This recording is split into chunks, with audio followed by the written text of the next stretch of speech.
natutukan nito ang lahat ng kanyang nais na targetan, kaya naman ay agad na ini-activate nito ang kanyang multi-lock-on system. Matapos na magawa ito ng nano-machine ay ikinumpas naman niya ang kanyang kamay, upang magkaroon ng kung ano sa kanyang ibaba.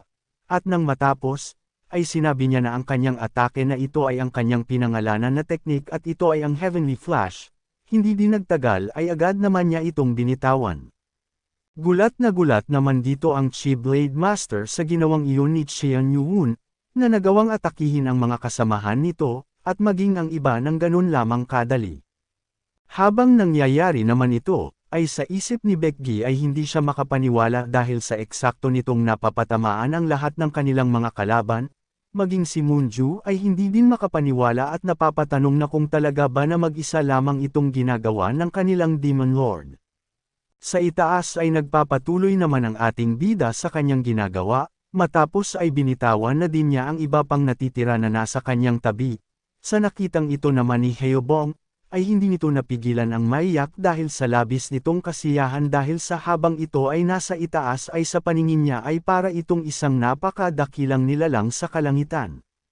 Sa kabilang banda naman ay hindi makapaniwala si Gal Mojem ng Unorthodox Alliance dahil sa kanyang mga nakikita at napapatanong kung sa papaanong paraan niya itong nagagawa dahil sa nagagawa lamang niyang depensahan ito gamit ang kanyang 10-level start sheet. Bukod pa doon ay parang ang mga sword aura na ito ay may mga mata upang makita ang kanilang eksaktong tatargetin. Kaya naman ay agad itong sumigaw sa kanyang mga kasamahan at sinabihan na ang lahat ay magsama-sama upang madali nila itong madepensahan, ngunit habang papalapit sa kanya ang mga kasamahan nito ay isa-isa naman silang tinatamaan ng mga pag-atake ng ating bida. Nang bigla naman na may lumapit sa kanya upang sabihin na ang kanilang mga ipinag-uutos ay hindi na nagagawang masunod dahil sa mga nangyayari at kailangan na nilang umalis dito at tumakas, nang bigla naman na tinamaan ito sa kanyang ulo ng atake ng ating bida.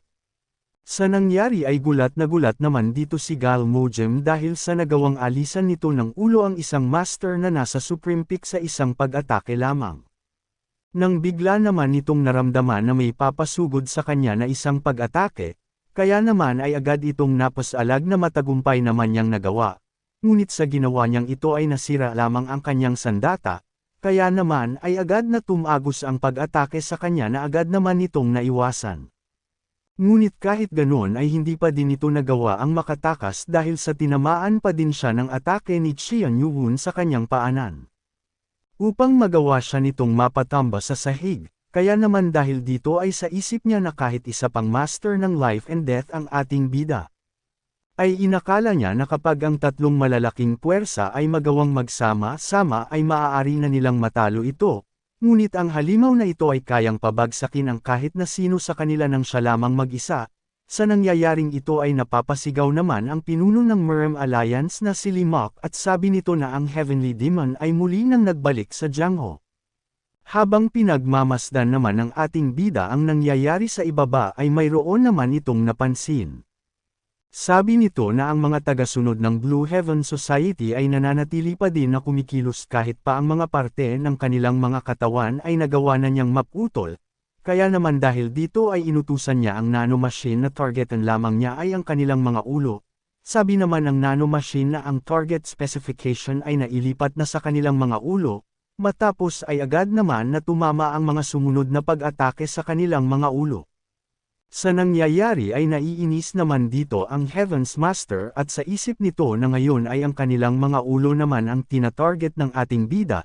Dagdag pa nito na mukhang nais ni Qian Yuhun na tuluyan na silang burahin sa nagaganap na laban na ito, dahil dito ay wala na siyang magawa pa kung hindi ang murahin niya ito. Ngunit bigla naman siyang nagtaka dahil sa ang lahat ay hindi na gumagalaw at nakahinto na lamang, nang bigla naman na nagsalita si Heobong at sinabi niya dito na totoong hindi na nakakaramdam ang kanyang mga tagasunod, ngunit may takot pa din ang mga ito na mamatay. Kaya naman ngayon ay kailangan na nilang tapusin ang kanilang labanan. Sa nangyari ay lalo naman itong nagalit, kaya naman sabi niya kay Heobong na kung ito ang kanyang nais ay papaslangan na niya ito. Matapos ay inihanda naman niya ang kanyang malakas na atake at ito ay ang Ruler's Blade Ultimate Move, Unmoving Sword Fury. na agad naman na sinagot ni Heobong ng kanya ding teknik at ito ay ang Illusion Sword Technique. Matapos ay agad naman na nagsabayan ng mga pag-atake ang dalawa, at habang nangyayari ito ay naiinis namang napapasabi ang Heaven's Master na ang mga sword aura ng ating bida na lumilipad ay papalapit na sa kanya at mahihirapan siya upang madepensahan ito dahil sa kanyang sitwasyon na kinakaharap ngayon, nang bigla naman na nakita itong pagkakataon ni Heobong, upang matagumpay na makapagbigay sa kanya ng pag-atake at nagawang tanggalan siya ng isa niyang braso. Matapos na mangyari ito, ay galit naman siya at napapasabi na hindi nito inakala na matatalo lamang siya sa isang hindi kilalang mahinang tagasunod ng Heavenly Demonic Cult, ngunit binigyan lamang siya ng isang napakagandang ngiti ng magiting na martial artist ng Heavenly Demonic Cult na si Heobong. Ngunit bago yan ay nais ko muna kayong ipakilala sa sponsor ng ating video, at ito ay ang X-World, na kung saan ay maaari kayong makatanggap ng kaya lamang yan sa unang naman. Matapos nito ay mabilis naman na silang kumilos upang magawang umatake na din sa iba pang mga natitira nilang mga kalaban. Habang nangyayari naman ito, ay nagpadala naman ang Flame Blade Master sa Chi Blade Master ng isang sound telepathy at sinasabi niya dito na mas mabuti kung Otres na lang muna sila.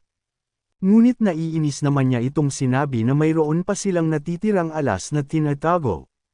Nagtaka naman dito ang Berserk Blade Master sa sinasabi nito sa kanila. Sabi ng Chi Blade Master na ang bastardong si Qian Yuwun ay ngayon ay gumagamit ng Chi Manipulation Control sa kanyang 200 mga Sword Aura Projectile sa nakalipas na isang oras, at kahit pa siya ay isang Master ng Life and Death Realm, ay mayroong limitasyon sa reserve ang Chi ng isang tao, kaya naman ay kailangan nilang maghintay muna ng ilan pang sandali hanggang sa maubusan ito.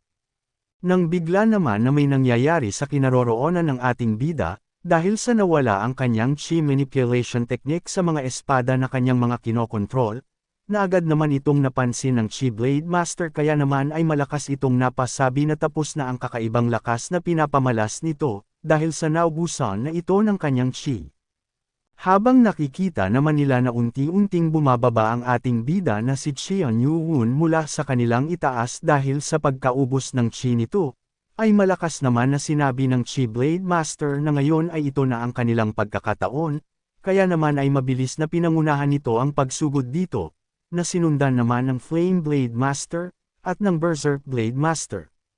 Sa nakita naman na ito ni Heobong, ay napasigaw naman siya kay Qian Yuwun at sinabihan niya ito na mag-iingat, dahil sa ang tatlong master ng Supreme Saber of Six Martial Arts Sect ay papasugod na sa kanyang kinaroroonan.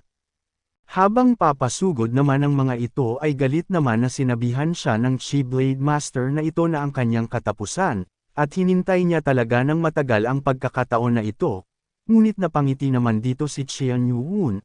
Matapos na makalapit ng mga ito sa kanyang kinaroroonan ay nagpalabas ito ng kanyang napakalakas na aura sa kanyang buong katawan, upang magawang mapahinto ang tatlong master ng Supreme Saber of Six Martial Arts Sect. Matapos ay unti-unti naman itong ipinalabas sa kanyang mga kamay ang kanyang mga sandata. Sa nakita naman na ito ng Chi Blade Master ay bigla naman siyang natigilan, matapos ay napapatanong siya na kung sa papaanong naging posible na mayroon pa itong sapat na natitirang lakas, at mukhang sa palagay niya na ginawa lamang ng bastardong ito na pagmukaing naubusan na ito ng kanyang internal energy upang magawang mapalapit silang tatlong master ng Supreme Saber of Six Martial Arts Sect sa kanyang harapan. Kaya naman kung gusto mo na masubaybayan ang ating kwento ay i-open mo lang ang notification bell pagkatapos mo na mag-subscribe. Ay natapos tayo kung saan ay nagpalabas ng malakas na enerhiya sa katawan ng ating bida sa tatlong papasugod na master ng Supreme Saber of Six Martial Sects, ang Flame Blade Master,